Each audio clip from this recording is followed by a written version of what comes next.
Hi everyone, ನಮ್ಮ ಅಡುಗೆ ನಿಮ್ಮ ರುಚಿಗೆ ಸ್ವಾಗತ.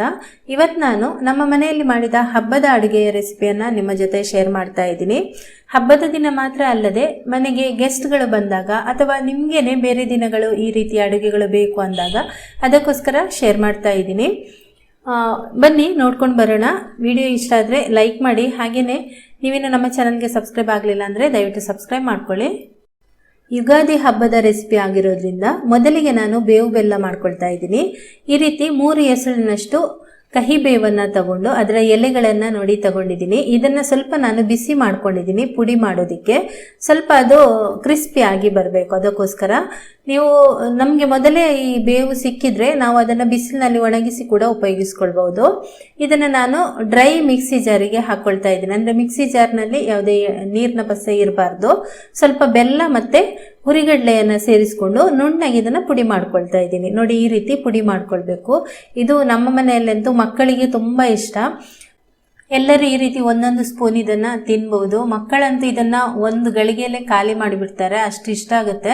ಸ್ವಲ್ಪ ಕಹಿ ಇರುತ್ತೆ, ಆದರೂ ಪರವಾಗಿಲ್ಲ, ಆರೋಗ್ಯಕ್ಕೆ ಒಳ್ಳೆಯದು. ಈಗ ಮೊದಲಿಗೆ ನುಗ್ಗೆಕಾಯಿ ಮತ್ತು ಸೌತೆಕಾಯಿಯನ್ನು ಹಾಕಿ ಒಂದು ಸಾಂಬಾರು ಮಾಡಿದ್ದೀನಿ. ಇದರ ಒಂದು ರೆಸಿಪಿಯನ್ನು ನೋಡ್ಕೊಂಡು ಬರೋಣ. ಸಣ್ಣ ಒಂದು ಸೌತೆಕಾಯಿಯನ್ನು ಸ್ವಲ್ಪ ನೀರು ಹಾಕಿ ಬೇಯಲಿಕ್ಕೆ ಇಟ್ಟಿದ್ದೀನಿ. ಇದೊಂದು ಅರ್ಧದಷ್ಟು ಬೆಂದಿದೆ. ಈಗ ಇದಕ್ಕೆ ನಾನು 2 ಸಣ್ಣಗೆ ಹೆಚ್ಚಿದ ಟೊಮೆಟೊ, 1 ಉದ್ದಕ್ಕೆ ಹೆಚ್ಚಿದ ಈರುಳ್ಳಿಯನ್ನು ಹಾಕ್ತಾ ಇದ್ದೇನೆ. ನಂತರ ಸುಮಾರು ಒಂದು 5 ರಿಂದ 6 ನುಗ್ಗೆಕಾಯಿಯನ್ನು ಈ ರೀತಿ ಕಟ್ ಮಾಡಿಬಿಟ್ಟು ಹಾಕ್ತಾ ಇದ್ದೀನಿ. ಬೇಳೆ ನಾನು ಮೊದಲೇ ಕುಕ್ಕರ್ನಲ್ಲಿ ಬೇಯಿಸಿದ್ದೇನೆ, ಅದರ ಸ್ವಲ್ಪ ನೀರು ಹಾಕ್ತಾ ಇದ್ದೀನಿ. ರುಚಿಗೆ ತಕ್ಕಷ್ಟು ಉಪ್ಪು ಕೂಡ ಇಲ್ಲಿ ಹಾಕ್ಕೊಳ್ತಾ ಇದ್ದೀನಿ. ಇದು ಸ್ವಲ್ಪ ಬೇಯಲಿ, ನಾವು ಮಸಾಲೆಗೆ ರೆಡಿ ಮಾಡ್ಕೊಳ್ಳೋಣ. ಮಸಾಲೆ ಪದಾರ್ಥಗಳನ್ನು ನಾನು ಹಬ್ಬದ ಹಿಂದಿನ ದಿನವೇ ಎಲ್ಲ ಎಣ್ಣೆ ಹಾಕಿ ಈ ರೀತಿ ಹುರಿದು ರೆಡಿ ಮಾಡಿ ಇಟ್ಕೊಂಡಿರ್ತೇನೆ. ಆವಾಗ ನಮಗೆ ಹಬ್ಬದ ದಿನ ತುಂಬ ಈಸಿ ಆಗುತ್ತೆ. ನಾವು ಮತ್ತೆ ಫ್ರೆಶ್ ಆಗಿನೇ ಈ ರೀತಿ ರುಬ್ಬಿ ಮಾಡುವಂಥದ್ದು ಯಾವಾಗಲೂ. ಸಾಂಬಾರ್ ಪುಡಿ ಮತ್ತು ಮಸಾಲೆ ಪುಡಿಗಳನ್ನು ಉಪಯೋಗಿಸಿ ಮಾಡೋದಿಲ್ಲ. ಸ್ವಲ್ಪ ಇಲ್ಲಿ ತೆಂಗಿನಕಾಯಿಯನ್ನು ಕೂಡ ಈ ರೀತಿ ಕಟ್ ಮಾಡಿಬಿಟ್ಟು ಇಟ್ಟಿದ್ದೇನೆ. ಇದನ್ನು ಕೂಡ ಹಿಂದಿನ ದಿನವೇ ಮಾಡಿ ಇಟ್ಕೊಂಡಿದ್ದೇನೆ. ಈಗ ಮಿಕ್ಸಿ ಜಾರಿಗೆ ಅರ್ಧ ಕಪ್ನಷ್ಟು ತೆಂಗಿನಕಾಯಿಯ ಚೂರುಗಳನ್ನು ಹಾಕೊಳ್ತಾ ಇದ್ದೇನೆ. ನಂತರ ಇಲ್ಲಿ ಬ್ಯಾಡಗಿ ಮೆಣಸು ಒಂದು 5 ಹಾಕ್ಕೊಂಡಿದ್ದೀನಿ. ಆಮೇಲೆ ಒಂದು 5 ಗುಂಟೂರು ಮೆಣಸಿನಕಾಯಿ, ಸ್ವಲ್ಪ ಖಾರ ಇರುತ್ತೆ. ಇದು ತುಂಬ ಜಾಸ್ತಿ ಇರೋದಿಲ್ಲ, ಇದು ಮೀಡಿಯಂ ಖಾರ ಇರುತ್ತೆ. ನೋಡಿ, ಮೆಣಸಿನಕಾಯಿ ಇಷ್ಟು ಇದೆ. ನಂತರ 1 ಸ್ಪೂನ್ ಹುರಿದ ಕಡಲೆಬೇಳೆ, 1 ಸ್ಪೂನ್ ಹುರಿದ ಉದ್ದಿನಬೇಳೆ, 1 ಸ್ಪೂನ್ನಷ್ಟು ಹುರಿದ ಜೀರಿಗೆ, 1/4 ಟೀ ಸ್ಪೂನಷ್ಟು ಹುರಿದಿರುವಂತಹ ಮೆಂತ್ಯ ಕಾಳು, ಹುರಿದ 10 ಕಾಳು ಮೆಣಸು, 4 ಟೀ ಸ್ಪೂನ್ನಷ್ಟು ಹುರಿದ ಧನಿಯಾ ಅಥವಾ ಕೊತ್ತಂಬರಿ ಬೀಜವನ್ನು ಹಾಕ್ತಾ ಇದ್ದೀನಿ. ಒಂದಿಷ್ಟು ಹುರಿದಿರುವಂತಹ ಕರಿಬೇವನ್ನು ಹಾಕೊಳ್ತಾ ಇದ್ದೀನಿ. ಆಮೇಲೆ ಅರ್ಧ ನಿಂಬೆ ಗಾತ್ರದಷ್ಟು ಹುಣಸೆ ಹಣ್ಣು, ಅಥವಾ ನಿಮಗೆ ರುಚಿಗೆ ತಕ್ಕಷ್ಟು ಹುಣಸೆ ಹಣ್ಣು ಒಂದೊಂದು ಥರ ಹುಳಿ ಇರುತ್ತೆ, ಅದರಿಂದ ಅದಕ್ಕೆ ನೋಡಿಕೊಂಡು ಹಾಕ್ಬೋದು. ಸ್ವಲ್ಪ ನೀರು ಹಾಕಿ ಇದನ್ನು ರುಬ್ಕೊಳ್ಬೇಕು. ಮಸಾಲೆ ಯಾವಾಗಲೂ ತುಂಬ ನುಣ್ಣಗೆ ಆಗಬಾರ್ದು. ಇನ್ನು ತುಂಬ ನುಣ್ಣಗೆ ಆಗುತ್ತೆ ಅನ್ನುವಾಗಲ ಇದನ್ನು ತೆಗಿಬೇಕು, ಆವಾಗ ಸಾಂಬಾರು ತುಂಬ ರುಚಿಯಾಗಿ ಬರುತ್ತೆ. ರುಬ್ಬುವಾಗ ಕೆಲವೊಂದು ಸರ್ತಿ ನಾನು ಈರುಳ್ಳಿ ಬೆಳ್ಳುಳ್ಳಿ ಕೂಡ ಸೇರಿಸ್ಕೊಳ್ತೀನಿ. ಇವತ್ತು ಹಾಕಿಲ್ಲ ಅಷ್ಟೇ, ನೀವು ಬೇಕಾದರೆ ಸೇರಿಸ್ಕೊಳ್ಬೋದು. ಈಗ ತರಕಾರಿ ಕೂಡ ಬೆಂದಿದೆ, ಅದಕ್ಕೆ ಸ್ವಲ್ಪ ಅರಿಶಿನ ಪುಡಿ ಹಾಕ್ಕೊಳ್ತಾ ಇದ್ದೀನಿ. ಹಾಗೆಯೇ ಒಂಚೂರು ಬೆಲ್ಲ ಹಾಕ್ಕೊಂಡಿದ್ದೀನಿ. ಮತ್ತು ರುಬ್ಬಿರುವಂತಹ ಈ ಮಸಾಲೆ ಮತ್ತು ಅದರ ನೀರು ಸೇರಿಸ್ಕೊಂಡಿದ್ದೀನಿ.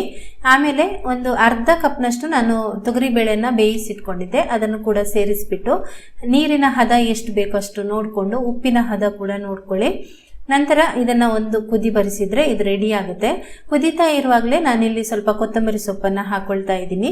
ಕೊತ್ತಂಬರಿ ಸೊಪ್ಪು ಹಾಕಿಬಿಟ್ಟು ಒಂಚೂರು ಕುದಿ ಬರಿಸಬೇಕು. ಚೆನ್ನಾಗಿ ಒಂದು ಕುದಿ ಬಂದ ಮೇಲೆ ಇದು ರೆಡಿ ಆಗುತ್ತೆ. ನೋಡಿ, ಈ ಸಾಂಬಾರು ಈಗ ರೆಡಿ ಆಗಿದೆ. ಕೊನೆಗೆ ಒಂದು ನಾವು ಒಗ್ಗರಣೆ ಕೊಡೋಣ. ಇದಕ್ಕೆ ತೆಂಗಿನ ಎಣ್ಣೆಯಲ್ಲಿ ಒಗ್ಗರಣೆ ಮಾಡ್ತಾ ಇದ್ದೀನಿ. ಎಣ್ಣೆ ಸ್ವಲ್ಪ ಬಿಸಿ ಆದಮೇಲೆ ಸಾಸಿವೆ ಹಾಕೊಳ್ಳಿ.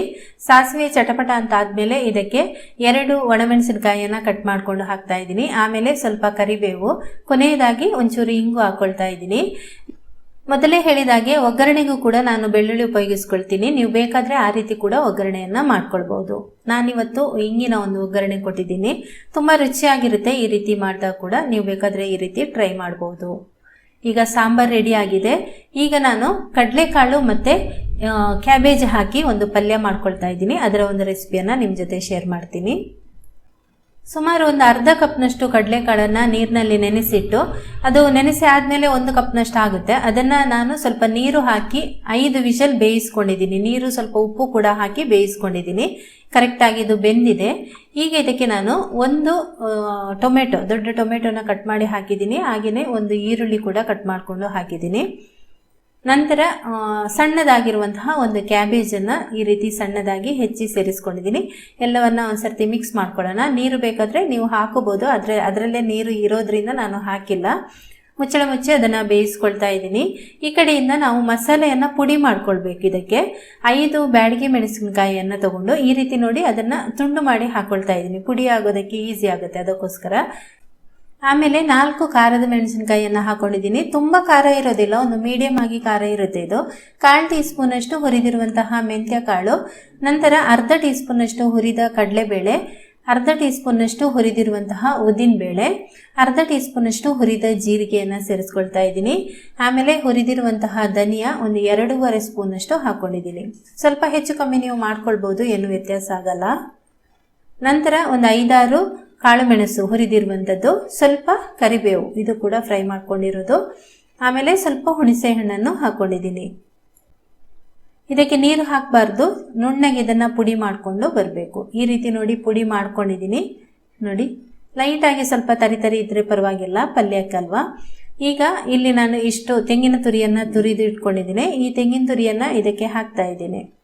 ಇದನ್ನು ಕೇವಲ 1 ಅಥವಾ 2 ಸುತ್ತು ನೀವು ತಿರುಗಿಸಿದ್ರೆ ಸಾಕು. ಅಥವಾ ಕೆಲವೊಂದು ಮಿಕ್ಸಿಗಳಲ್ಲಿ 2-3 ಸುತ್ತು ನೀವು ಗ್ರೈಂಡ್ ಮಾಡಿಕೊಂಡ್ರೆ ಸರಿಯಾಗುತ್ತೆ. ನೀರು ಸೇರಿಸಬೇಡಿ, ಪಲ್ಯಕ್ಕೆ ಆಗಿರೋದ್ರಿಂದ. ನೋಡಿ ಈಗ ತೋರಿಸ್ತೀನಿ ನಿಮಗೆ. 1-2 ರೌಂಡ್ ಇದನ್ನು ತಿರುಗಿಸ್ಕೊಂಡು ಬಂದಿದ್ದೀನಿ. ನೋಡಿ ಈ ಥರ ಆಗಿದೆ. ಈ ರೀತಿ ಪುಡಿ ಪುಡಿಯಾಗಿ ಇರಬೇಕು. ತೆಂಗಿನ ತುರಿ ತುಂಬ ನುಣ್ಣಗೆ ಕೂಡ ಆಗಬಾರ್ದು, ಚೆನ್ನಾಗಿರಲ್ಲ. ಈಗ ತರಕಾರಿ ಕೂಡ ಬೆಂದಿದೆ, ಕಡಲೆಕಾಳು ಈಗಾಗಲೇ ಬೆಂದಿದೆ. ಆದರೆ ಕ್ಯಾಬೇಜ್ ತುಂಬ ಜಾಸ್ತಿ ಬೇಯಬಾರ್ದು, ಹದವಾಗಿ ಬೆಂದಿರಬೇಕು, ಪಲ್ಯ ಚೆನ್ನಾಗಿರುತ್ತೆ ಆವಾಗ. ಈಗ ಇದಕ್ಕೆ ಸ್ವಲ್ಪ ಅರಿಶಿನ ಪುಡಿ ಹಾಕ್ಕೊಳ್ತಾ ಇದ್ದೀನಿ. ಹಾಗೆಯೇ ಈ ಒಂದು ಮಸಾಲೆಯನ್ನು ಇದಕ್ಕೆ ಸೇರಿಸ್ಕೊಳ್ತಾ ಇದ್ದೀನಿ. ಈ ಮಸಾಲೆ ಹಾಕಿದ ಮೇಲೆ ಒಂದ್ಸರ್ತಿ ಇದನ್ನು ಚೆನ್ನಾಗಿ ಮಿಕ್ಸ್ ಮಾಡ್ಕೊಳ್ಳೋಣ. ಇದರಲ್ಲಿ 1-2 ಸ್ಪೂನ್ ಅಷ್ಟಾದ್ರೂ ನೀರು ಇರಬೇಕು, ಆವಾಗ ನಮಗೆ ಅದು ಹದವಾಗಿ ಬರುತ್ತೆ. ಇಲ್ಲಾಂದರೆ ತಳ ಹಿಡಿಯೋದು ಆ ರೀತಿ ಎಲ್ಲ ಆಗುತ್ತೆ. ರುಚಿ ನೋಡ್ಕೊಳ್ಳಿ, ಉಪ್ಪು ಬೇಕಾದರೆ ಹಾಕ್ಕೊಳ್ಳಿ. ನಾನು ಕಡಲೆಕಾಳಲ್ಲಿ ಈಗಾಗಲೇ ಉಪ್ಪಿರೋದ್ರಿಂದ ಜಾಸ್ತಿ ಉಪ್ಪು ಹಾಕಿಲ್ಲ. ತುಂಬ ಡ್ರೈ ಅಂತ ಇದರಲ್ಲಿ ನೀರೆಲ್ಲ ಡ್ರೈ ಆಗಿತ್ತು. ಡ್ರೈ ಅಂತ ಅನಿಸಿದರೆ ಒಂಚೂರು ನೀರನ್ನು ಸಿಂಪಡಿಸ್ಕೊಳ್ಳಿ. ರುಚಿಗೆ ತಕ್ಕಷ್ಟು ಇಲ್ಲಿ ಉಪ್ಪು ಕೂಡ ಸ್ವಲ್ಪ ಹಾಕ್ಕೊಂಡಿದ್ದೀನಿ. ಆಮೇಲೆ ಕೊತ್ತಂಬರಿ ಸೊಪ್ಪನ್ನು ಹಾಕಿ ಇದನ್ನು ಮುಚ್ಚಳ ಮುಚ್ಚಿ 2-3 ನಿಮಿಷ ನಿಧಾನ ಉರಿಯಲ್ಲಿ ಇಟ್ಕೊಳ್ಳಿ. ಮಸಾಲೆ ಎಲ್ಲ ಅದರಲ್ಲಿ ಬೆಂದಾಗ ತುಂಬ ಚೆನ್ನಾಗಿ ತರಕಾರಿ ಎಲ್ಲ ಅದನ್ನು ಹೀರ್ಕೊಂಡು ತುಂಬ ರುಚಿಯಾಗಿ ಬರುತ್ತೆ ಪಲ್ಯ. ಈಗ ನೋಡಿ ಇದು ರೆಡಿ ಆಗಿದೆ, ಸೂಪರ್ ಆಗಿ ಬಂದಿದೆ ಕಡಲೆಕಾಳು ಮತ್ತು ಕ್ಯಾಬೇಜ್ ಪಲ್ಯ. ಹೆಚ್ಚಾಗಿ ನಾನು ಕಡಲೆಕಾಳಿಗೆ ತೊಂಡೆಕಾಯಿ ಹಾಕಿ ಪಲ್ಯ ಮಾಡ್ತೀನಿ ಹಬ್ಬದ ದಿನ. ತೊಂಡೆಕಾಯಿ ಸಿಗಲಿಲ್ಲ, ಅದಕ್ಕೆ ಕ್ಯಾಬೇಜ್ ಹಾಕಿ ಮಾಡಿದ್ದೀನಿ. ಇದು ಕೂಡ ತುಂಬ ರುಚಿಯಾಗಿ ಬರುತ್ತೆ. ಈಗ ಇದಕ್ಕೆ ಒಗ್ಗರಣೆ ಕೊಡೋದಕ್ಕೆ ಸ್ವಲ್ಪ ತೆಂಗಿನ ಎಣ್ಣೆ ಬಿಸಿ ಮಾಡ್ಕೊಂಡಿದ್ದೀನಿ. ಅದಕ್ಕೆ ಸ್ವಲ್ಪ ಸಾಸಿವೆ, ನಂತರ ಸ್ವಲ್ಪ ಉದ್ದಿನ ಬೇಳೆ, ಜಜ್ಜಿರುವಂತಹ 10 ಎಸಳು ಬೆಳ್ಳುಳ್ಳಿಯನ್ನು ಹಾಕಿದ್ದೀನಿ. ಬೆಳ್ಳುಳ್ಳಿ ಸ್ವಲ್ಪ ಕೆಂಪಗಾಗಬೇಕು. ಹಾಗೆಯೇ ಕರಿಬೇವನ್ನು ಸೇರಿಸ್ಕೊಂಡಿದ್ದೀನಿ. ಇವಿಷ್ಟು ಒಗ್ಗರಣೆಗೆ ಹಾಕಿರುವಂಥದ್ದು. ಬೆಳ್ಳುಳ್ಳಿ ಒಗ್ಗರಣೆ ಹಾಕಿ ನೋಡಿ, ತುಂಬಾ ಚೆನ್ನಾಗಿರುತ್ತೆ. ಈ ಒಗ್ಗರಣೆನ ಪಲ್ಯಕ್ಕೆ ಹಾಕಿ ಚೆನ್ನಾಗಿ ಮಿಕ್ಸ್ ಮಾಡಿಕೊಂಡ್ರೆ ರುಚಿಯಾದ ಈ ಕಡಲೆಕಾಳು ಮತ್ತು ಕ್ಯಾಬೇಜ್ ಪಲ್ಯ ರೆಡಿ ಆಗುತ್ತೆ. ತುಂಬ ಸೂಪರ್ಬಾಗಿ ಬಂದಿದೆ, ಹಾಗೆಯೇ ತುಂಬ ಘಮ ಅಂತಿದೆ. ನೆಕ್ಸ್ಟ್ ಒಂದು ಬಾಣಲೆನ ಒಲೆ ಮೇಲಿಟ್ಟು ಅದರಲ್ಲಿ ಒಂದು ಸ್ವಲ್ಪ ತುಪ್ಪ ಹಾಕ್ಕೊಳ್ತಾ ಇದ್ದೀನಿ. 1 ಕಪ್ನಷ್ಟು ಶಾವಿಗೆ ಹಾಕ್ಕೊಳ್ತಾ ಇದ್ದೀನಿ. ಶಾವಿಗೆಯನ್ನು ಸ್ವಲ್ಪ ರೋಸ್ಟ್ ಆಗೋ ಥರ ಫ್ರೈ ಮಾಡ್ಕೊಳ್ಳಿ. ಆ ಕಡೆಯಿಂದ ನಾನು ಸ್ವಲ್ಪ ಹಾಲು ಕೂಡ ಕುದಿಯೋದಕ್ಕೆ ಇಟ್ಟಿದ್ದೀನಿ, ಅದು ಕುದೀತಾ ಇದೆ. ಈ ಕಡೆಯಿಂದ ಇದು ಶಾವಿಗೆ ನೋಡಿ ಈ ರೀತಿ ರೋಸ್ಟ್ ಆಗಿದೆ. ಈಗ ನೋಡಿ ಹಾಲು ನಾನಿಲ್ಲಿ 1/2 ಲೀಟರ್ ಹಾಲು, ಅದಕ್ಕೆ ಸುಮಾರು 3 ಲೋಟದಷ್ಟು ನೀರು ಹಾಕ್ಕೊಂಡಿದ್ದೀನಿ. ನೀರು ಹಾಕಿ ಚೆನ್ನಾಗಿ ಇದು ಕುದಿಯೋದಕ್ಕೆ ಇಟ್ಟಿದ್ದೀನಿ. ದೊಡ್ಡ ಗ್ಲಾಸ್ನಲ್ಲಿ 3 ಗ್ಲಾಸ್ನಷ್ಟು ನೀರು. ಇದು ಕುದೀತಾ ಇರುವಾಗ ಈ ರೋಸ್ಟ್ ಮಾಡಿಕೊಂಡಿರುವಂತಹ ಶಾವಿಗೆಯನ್ನು ಹಾಕ್ಕೊಳ್ತಾ ಇದ್ದೀನಿ. ಇದು ಬೇಯಬೇಕೀಗ, ಒಂದು 5 ನಿಮಿಷದಲ್ಲಿ ಇದು ಬೆಂದ್ಬಿಡುತ್ತೆ. ಬೇಯ್ತಾ ಇರುವಾಗ ನೋಡ್ತಾ ಇರಬೇಕು ನೀವು, ಇಲ್ಲಾಂದರೆ ಉಕ್ಕಿ ಬರುತ್ತೆ ಇದು. ಸಕ್ಕರೆ ಇದಕ್ಕೆ ಮತ್ತೆ ಹಾಕೊಳ್ಳಿ. ಪಾಯಸ ಮಾಡ್ತಾ ಇದ್ದೀನಿ ನಾನು, ಶಾವಿಗೆ ಪಾಯಸ. ಸಕ್ಕರೆ ಮತ್ತೆ ಹಾಕೊಳ್ಳಿ. ಎಲ್ಲ ಚೆನ್ನಾಗಿ ಬೆಂದ ಮೇಲೆ ಸಕ್ಕರೆಯನ್ನು ಹಾಕಬೇಕು. ಈಗ ಆ ಕಡೆಯಿಂದ ನಾನು ಅನ್ನಕ್ಕೆ ಕೂಡ ರೆಡಿ ಮಾಡ್ಕೊಂಡಿದ್ದೀನಿ. ನೋಡಿ ಕರೆಕ್ಟಾಗಿ ಈಗ ಬೆಂದಿದೆ ಇದು, ನೋಡಿ ಬೆಂದಿದೆ. ಈಗ ಇದಕ್ಕೆ ನಾನು ಸಕ್ಕರೆ ಸೇರಿಸ್ಕೊಳ್ತಾ ಇದ್ದೀನಿ. ಒಂದು ಕಪ್ನಷ್ಟು ಶಾವಿಗೆ ಹಾಕಿದ್ನಲ್ವಾ, ಅರ್ಧ ಕಪ್ನಷ್ಟು ಸಕ್ಕರೆ ಹಾಕ್ಕೊಂಡಿದ್ದೀನಿ. ಸ್ವಲ್ಪ ಅದರಲ್ಲಿ ಇಟ್ಟಿದ್ದೀನಿ, ರುಚಿ ನೋಡಿಕೊಂಡು ಮತ್ತೆ ಬೇಕಾದರೆ ಹಾಕೋಬೋದು. ಸಕ್ಕರೆ ಚೆನ್ನಾಗಿ ಇದರಲ್ಲಿ ಕರಗಬೇಕು, ಒಂದು ಕುದಿ ಚೆನ್ನಾಗಿ ಬರಬೇಕು ಸಕ್ಕರೆ ಹಾಕಿದ ಮೇಲೆ. ಆಮೇಲೆ ನಾನು ಉಳಿದಿರುವಂತಹ ಸ್ವಲ್ಪ ಸಕ್ಕರೆ ಇದ್ದದನ್ನು ಕೂಡ ಹಾಕೊಂಡಿದ್ದೀನಿ. ಒಟ್ಟಿಗೆ ನಾನು 1 ಕಪ್ ಶಾವಿಗೆಗೆ ಅರ್ಧ ಕಪ್ನಷ್ಟು ಸಕ್ಕರೆ ಹಾಕೊಂಡಿದ್ದೀನಿ. ಈಗ ಇದು ಕರೆಕ್ಟಾಗಿ ಬೆಂದಿದೆ, ಸಕ್ಕರೆ ಎಲ್ಲ ಹಾಕಿದ ಮೇಲೆ ಒಂದು ಕುದಿ ಬಂದಿದೆ. ಸ್ವಲ್ಪ ತುಪ್ಪವನ್ನು ಒಲೆ ಮೇಲೆ ಇಟ್ಟಿದ್ದೀನಿ, ಅದು ಕರಗಿದ ಮೇಲೆ 1 ಹಿಡಿಯಷ್ಟು ಗೋಡಂಬಿ ಹಾಕೊಂಡಿದ್ದೀನಿ. ಗೋಡಂಬಿ ಒಂದು ಸ್ವಲ್ಪ ಫ್ರೈ ಆದಮೇಲೆ ನಾವು ಅದಕ್ಕೆ ದ್ರಾಕ್ಷಿ ಸೇರಿಸ್ಕೊಳ್ಳೋಣ. ಒಂದು ಅರ್ಧದಷ್ಟು ಅದರ ದ್ರಾಕ್ಷಿ ಹಾಕ್ಕೊಂಡಿದ್ದೀನಿ. ಇದು ಕೂಡ ಸ್ವಲ್ಪ ಕೆಂಪಗಾಗಬೇಕು, ಅಲ್ಲಿ ತನಕ ಫ್ರೈ ಮಾಡ್ಕೊಂಡಿದ್ದೀನಿ. ದ್ರಾಕ್ಷಿ ಚೆನ್ನಾಗಿ ಉಬ್ಬಿ ಬರುತ್ತಲ್ವ, ಆಮೇಲೆ ಈ ಪಾಯಸಕ್ಕೆ ಹಾಕ್ಕೊಂಡಿದ್ದೀನಿ. ಇದು ನಾನು ಪಾಯಸ ಎಲ್ಲ ರೆಡಿ ಆಗಿ ಒಂದು ಸ್ವಲ್ಪ ಹೊತ್ತಾದ್ಮೇಲೆ ಹಾಕ್ಕೊಂಡಿದ್ದು. ಪಾಯಸದ ಹದ ನೋಡ್ಕೊಳ್ಳಿ, ನೋಡಿ ಈ ರೀತಿ ಇದೆ. ಆವಾಗ ಏಲಕ್ಕಿ ಪುಡಿ ಕೂಡ ಹಾಕೊಂಡಿದ್ದೀನಿ. ರುಚಿ ರುಚಿಯಾದ ಪಾಯಸ ಈಗ ರೆಡಿಯಾಗಿದೆ. ಸೌತೆಕಾಯಿ ಪಚ್ಚಡಿ ಮಾಡೋದಕ್ಕೆ ಒಂದು ಸಣ್ಣ ಸೌತೆಕಾಯಿಯನ್ನು ಈ ರೀತಿ ಸಣ್ಣದಾಗಿ ಹೆಚ್ಚಿಟ್ಕೊಂಡಿದ್ದೀನಿ. ಇದಕ್ಕೆ 1 ಟೊಮೆಟೊ, 1 ಈರುಳ್ಳಿ, ಆಮೇಲೆ 2 ಹಸಿಮೆಣಸಿನಕಾಯಿ, ಸ್ವಲ್ಪ ಕೊತ್ತಂಬರಿ ಸೊಪ್ಪನ್ನು ಸಣ್ಣದಾಗಿ ಹೆಚ್ಚಿಬಿಟ್ಟು ಹಾಕ್ಕೊಳ್ತಾ ಇದ್ದೀನಿ.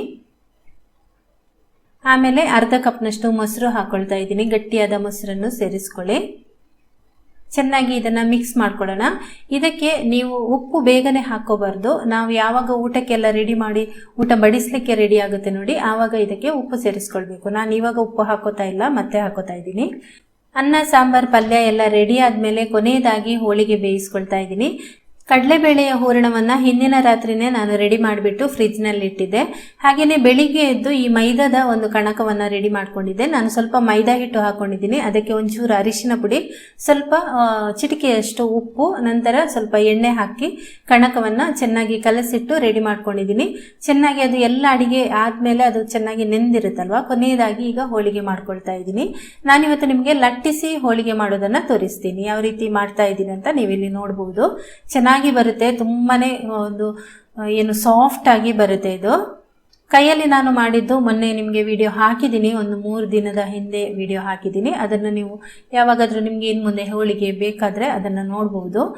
ಇದು ನಾವು ಲಟ್ಟಿಸಿ ಮಾಡುವಂಥದ್ದು, ತುಂಬ ತೆಳುವಾಗಿ ಬರುತ್ತೆ ಇದು, ಎಷ್ಟು ಬೇಕೋ ಅಷ್ಟು. ಮತ್ತು ಇದರಲ್ಲಿ ಎಣ್ಣೆ ಇರೋದಿಲ್ಲ. ನನಗೆ ಈ ಲಟ್ಟಿಸಿರುವಂಥ ಹೋಳಿಗೆ ತುಂಬಾ ಇಷ್ಟ ಆಗುತ್ತೆ. ಹೆಂಚಿಗೆ ನಾನು ಸ್ವಲ್ಪ ಎಣ್ಣೆ ಹಾಕಿಬಿಟ್ಟು ಈ ರೀತಿ ಬೇಯಿಸ್ತಾ ಇದ್ದೀನಿ. ತುಂಬ ಒಂದು ಸಾಫ್ಟ್ ಆಗಿ ಬರುತ್ತೆ. ಮತ್ತು ಇದು ಜಾಸ್ತಿ ದಿನ ಇಟ್ಕೊಳ್ಬೋದು, ನಾವು ಎಣ್ಣೆ ಹಾಕೋದಿಲ್ಲ ಅಲ್ವಾ, ಜಾಸ್ತಿ ದಿನ ಇಟ್ಟು ತಿನ್ಬೋದು, ಚೆನ್ನಾಗಿರುತ್ತೆ. ಸ್ವಲ್ಪ ಅಕ್ಕಿ ಹಿಟ್ಟು ಹಾಕಿ ಲಟ್ಟಿಸಬೇಕು. ನಾನು ಅದನ್ನು ನಿಮಗೆ ಹೇಳಿಲ್ಲ. ಲಟ್ಟಿಸುವಾಗ ಮೇಲ್ಗಡೆ ಅಕ್ಕಿ ಹಿಟ್ಟಲ್ಲಿ ಅದ್ದಿಕೊಂಡು ಲಟ್ಟಿಸಬೇಕು, ಆವಾಗ ತುಂಬ ಚೆನ್ನಾಗಿ ಬರುತ್ತೆ, ಚೆನ್ನಾಗಿ ಉಬ್ಬಿ ಬರುತ್ತೆ ಕೂಡ. ನೋಡಿ, ಸೂಪರಾಗಿ ಬಂದಿದೆ ಹೋಳಿಗೆ. ಈಗ ಊಟ ಬಡಿಸುವ ಸಮಯದಲ್ಲಿ ಈ ಒಂದು ಪಚ್ಚಡಿಗೆ ಉಪ್ಪು ಹಾಕೊಳ್ತಾ ಇದ್ದೀನಿ. ಉಪ್ಪು ಹಾಕಿಬಿಟ್ಟು ಚೆನ್ನಾಗಿ ಮಿಕ್ಸ್ ಮಾಡ್ಕೊಳ್ಬೇಕು. ನೀವು ಬೇಗನೆ ಉಪ್ಪು ಹಾಕಿಟ್ರೆ ಎಲ್ಲ ಅದು ನೀರು ಬಿಟ್ಕೊಂಡು ನೀರಾಗಿಬಿಡುತ್ತೆ, ಅದಕ್ಕೋಸ್ಕರ ಉಪ್ಪು ಲೇಟಾಗಿ ಹಾಕ್ಕೊಳ್ಳೋದು. ಈಗ ನೋಡಿ ಎಲ್ಲ ರೆಡಿ ಆಗಿದೆ. ಪಾಯಸ, ಪಲ್ಯ. ನಾನು ಪಲ್ಯ ಯಾವಾಗಲೂ 1-2 ಬಗೆ ಮಾಡ್ತೀನಿ. ಇವತ್ತು ಒಂದೇ ಬಗೆ ಸಾಕು ಅಂತ ಒಂದೇ ಬಗೆ ಪಲ್ಯ ಮಾಡ್ಕೊಂಡಿದ್ದೀನಿ. ಹಪ್ಪಳ ಅಥವಾ ಕೆಲವೊಂದು ಸರ್ತಿ ನಾನು ಬಜ್ಜಿ ಕೂಡ ಮಾಡ್ಕೊಳ್ತೇನೆ, ಅದು ಕೂಡ ಇವತ್ತು ಮಾಡಿಲ್ಲ. ಅದರ ಬದಲು ಹಪ್ಪಳ ಮಾಡ್ಕೊಂಡಿದ್ದೀನಿ. ಎಲ್ಲ ಅಡುಗೆಗಳು ರುಚಿಯಾಗಿ ಸೊಗಸಾಗಿತ್ತು. ಹಬ್ಬದ ದಿನ ಮಾತ್ರ ಅಲ್ಲದೆ ಗೆಸ್ಟ್ಗಳು ಬಂದಾಗ ಕೂಡ ನಮಗೆ ಈ ರೀತಿ ಅಡುಗೆಗಳು ಬೇಕಾಗುತ್ತಲ್ವ, ಅದಕ್ಕೋಸ್ಕರ ಶೇರ್ ಮಾಡಿದ್ದೀನಿ. ಈ ಒಂದು ವಿಡಿಯೋ ನಿಮಗೆ ಇಷ್ಟ ಆಗಿದ್ರೆ ಒಂದು ಲೈಕ್ ಮಾಡಿ, ನಿಮ್ಮ ಪರಿಚಯದವರಿಗೆ ಶೇರ್ ಮಾಡಿ. ಹಾಗೆಯೇ ನಮ್ಮ ಚಾನಲ್ಗೆ ಸಬ್ಸ್ಕ್ರೈಬ್ ಆಗಲಿಲ್ಲ ಅಂದರೆ ದಯವಿಟ್ಟು ಸಬ್ಸ್ಕ್ರೈಬ್ ಮಾಡ್ಕೊಳ್ಳಿ. Thank you.